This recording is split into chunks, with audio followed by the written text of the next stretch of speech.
Assalamualaikum warahmatullahi wabarakatuh. Kali ini saya akan mereview sebuah jurnal berjudul Pidana Pengawasan sebagai Pengganti Pidana Bersyarat Menuju Keadilan Restoratif. Kemudian nama jurnal ini adalah Negara Hukum, volume dan halamannya volume 7 nomor 1 bulan Juni tahun 2016. Kemudian penulisnya adalah Putri Hikmawati dan reviewernya saya sendiri, Nadia, mahasiswa Universitas Surya Kencana Fakultas Hukum semester 3. Tanggal saya mereview jurnal ini adalah tanggal 1 November 2022. Baik, yang melatar belakangi dari jurnal ini adalah pidana bersyarat yang diatur dalam KUHP kurang memberikan perlindungan kepada pelaku tindak pidana karena bukan merupakan jenis tindak pidana tetapi cara menjalankan pidana. Oleh karena itu, di dalam RUU KUHP mengatur pidana pengawasan sebagai jenis sanksi pidana baru dalam pidana pokok. Pidana pengawasan merupakan pengganti pidana bersyarat dan alternatif pidana penjara. Artikel ini mengkaji pelaksanaan pidana bersyarat dan pengaturan pidana pengawasan dalam RUU KUHP dengan melihat pelaksanaan pidana pengawasan di beberapa negara agar keadilan restoratif ini dapat terwujud.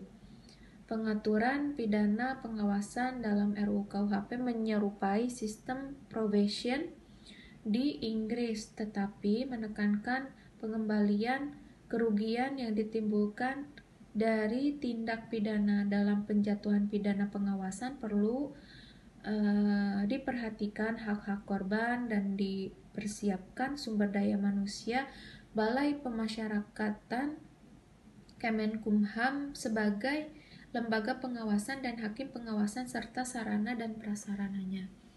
Nah, tujuan dari penelitian ini adalah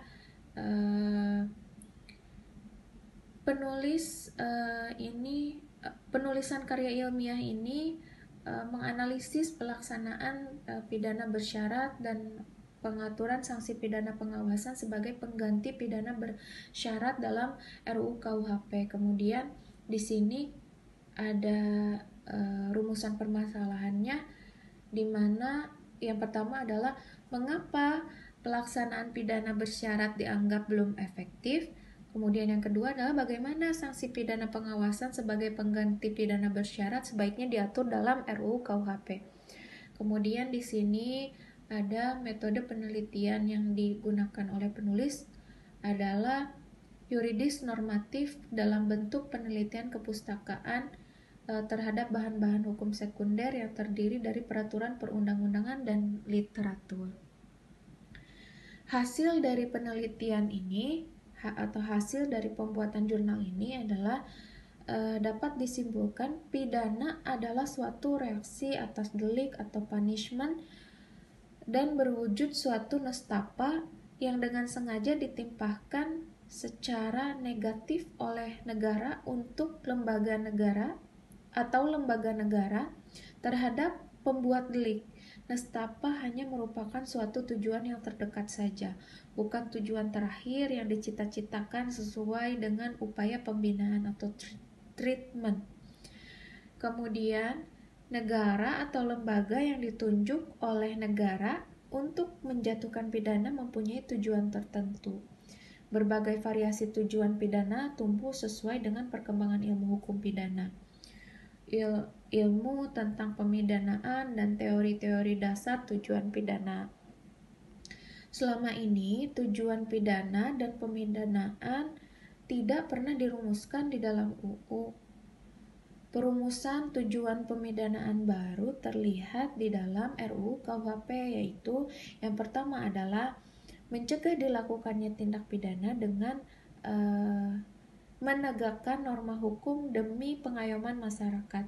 Kemudian memasyarakatkan terpidana dengan mengadakan pembinaan sehingga menjadi orang yang baik dan berguna. Lalu di sini menyelesaikan konflik yang ditimbulkan oleh tindak pidana, memulihkan keseimbangan dan mendatangkan rasa damai dalam masyarakat. Dan yang terakhir adalah untuk membebaskan rasa bersalah pada pidana. Ada beberapa teori pemidanaan yang dapat dijadikan dasar atau alasan oleh negara dalam menjatuhkan pidana. Adapun pemidanaan tersebut adalah yang pertama teori pembalasan, teori tujuan, dan teori gabungan. Teori pembalasan ini adalah pembalasan yang membenarkan pemidanaan karena seseorang telah melakukan suatu tindak pidana terhadap pelaku tindak pidana. Mutlak harus diadakan pembalasan yang berupa pidana. Tidak dipersoalkan akibat dari pemidanaan bagi terpidana. Menurut teori ini, dasar penjatuhan pidana dilihat dari perbuatan atau kesalahan si penjahat.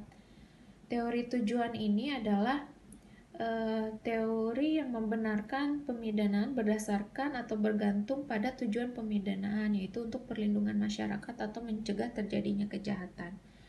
Kemudian teori gabungan ini adalah mencakup dasar hubungan dari teori absolut dan teori relatif digabungkan menjadi satu. Kemudian menurut teori ini dasar hukumnya terletak pada kejahatan itu sendiri, yaitu pembalasan atau siksaan. Dibandingkan dengan KUHP, RUU KUHP ini membuat jenis pidana pokok yang baru, yaitu pidana pengawasan.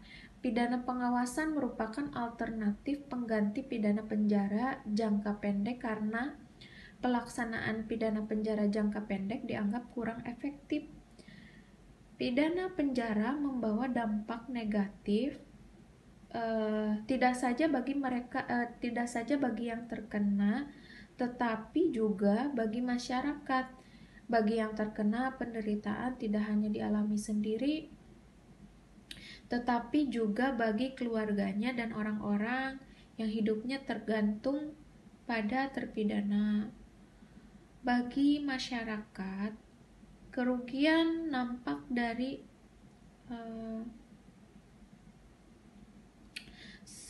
sering timbulnya residivisme sebagai akibat penjatuhan pidana penjara. Pidana pengawasan ini merupakan pengganti pidana bersyarat yang terdapat dalam KUHP yang dapat dikenakan pada terdakwa yang melakukan tindak pidana yang diancam dengan pidana penjara paling lama 7 tahun.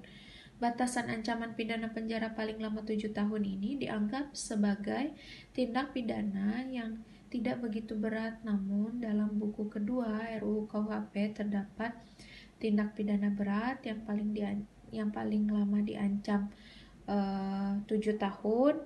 Oleh karena itu, perlu dipertimbangkan kembali batas ancaman pidana tersebut. Baik, itu yang dapat saya sampaikan. Terima kasih. Wassalamualaikum warahmatullahi wabarakatuh.